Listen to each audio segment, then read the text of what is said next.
Good afternoon, Bermuda. I'm joined by Kelly Trott, our National Disaster Risk Reduction and Mitigation Analyst, and via phone, we are again joined by Dr. Mark Gouchard, Director of the Bermuda Weather Service. Today, the Emergency Measures Organization met to get the latest update on Hurricane Teddy. I am pleased to note that all of our partner agencies have reported that they are ready and prepared. Hurricane Teddy continues to be a threat to Bermuda.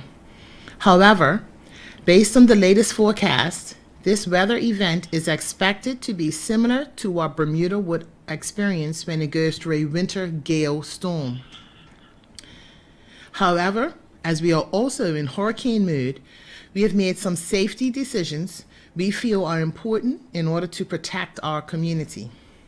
At this time, I turn it over to Dr. Gouchard so that he can provide you with the latest weather forecast.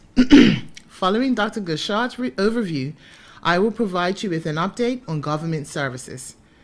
Dr. Gouchard? Thank you very much, Minister, once again, and good afternoon, Bermuda. As of 3 p.m. today, Saturday the 19th of September, Hurricane Teddy remains a major storm, and it is 440 nautical miles away to the southeast at 26.3 degrees north, 59.9 degrees west. Hurricane Teddy is currently a Category 3 storm with winds near its center of 105 knots and gusts to 130 knots. It is moving northwest at 12 knots. Hurricane Teddy will turn slightly to the right within the next 24 hours, and there is now an even more confident forecast of a passage of Teddy east of Bermuda as a weakening storm, with the closest point of approach on early Monday morning. In terms of specifics, that closest point of approach of Teddy is expected to be 150 nautical miles to the east-southeast at 3 a.m. on Monday, September 21st. At that time, Teddy will have weakened to a Category 2 intensity storm of 90 knots near its center. Teddy's center is not expected to make a close approach, but it is still deemed a threat to Bermuda. Accordingly, a tropical storm warning is still valid for Bermuda. Tropical storm force winds and hazardous surf are expected to affect Bermuda Sunday and Monday. As the storm passes us, it will expand in size as it weakens. The net result will be a prolonged period of tropical storm force winds Sunday evening until Monday evening. Winds of 50 knots are not expected to affect Bermuda or the marine area, and hurricane force winds will also remain well clear of the area to the east. As with all hurricanes, there is a degree of uncertainty, and in this case, that uncertainty manifests itself as the duration of the tropical storm force winds. So please keep up to date with official notices via the Bermuda government's communications, and maintain an ongoing watch on the weather by monitoring our updates at weather.bm and on our Facebook page. Thank you. Thank you, Dr. Gouchard. Following our EMO meeting, here is what I can share at this time. The causeway will remain open.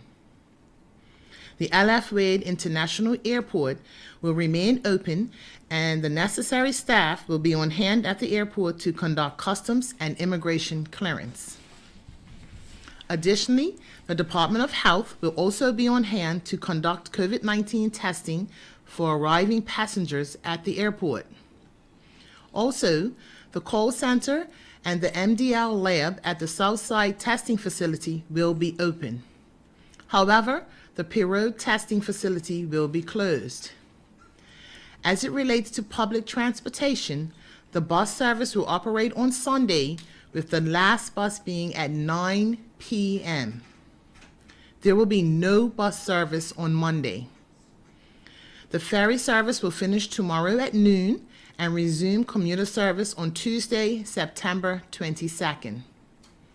As it relates to public schools, out of an abundance of caution, all public schools will be closed on Monday, September 21st. School staff, including teachers, will be expected to work from home.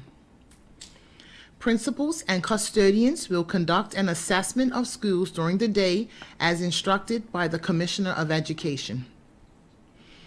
All other staff are asked to refrain from entering school buildings on Monday to enable any post-storm cleanup and works to take place.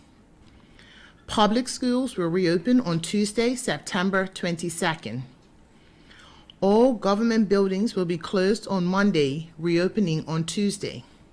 However, the public officers are expected to work remotely from home on Monday. The EMO determined that there isn't a need to open the government shelter, and therefore Cedar Bridge will not be utilized for this storm. The EMO Operations Group will be on duty at the Hamilton Fire Station from 7:30 a.m. until 7 p.m. on Monday, September 21st.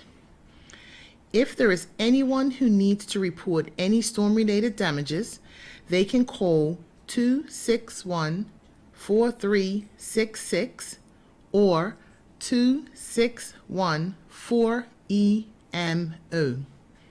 This phone will be staffed from 8 a.m. to 7 p.m. The public should be encouraged to call in if they are in need of assistance with downed trees or power lines so that our road and debris clearance crews can attend.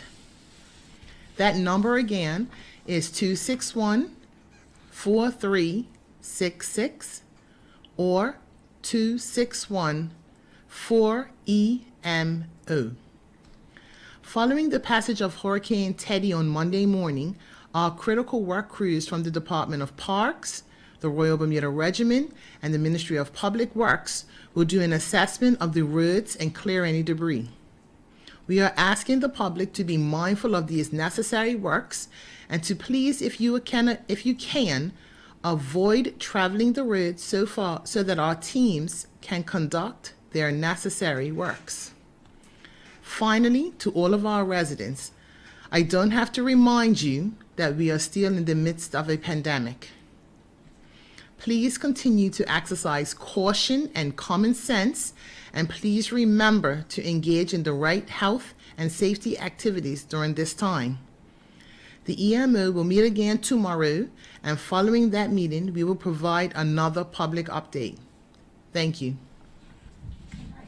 Members of the media, this is your opportunity to share any questions with the Minister.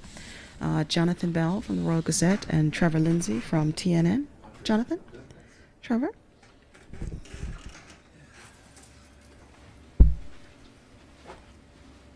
I mean, just to confirm, it doesn't sound like we're going to catch the brunt of it, but we're still just taking it with extra caution.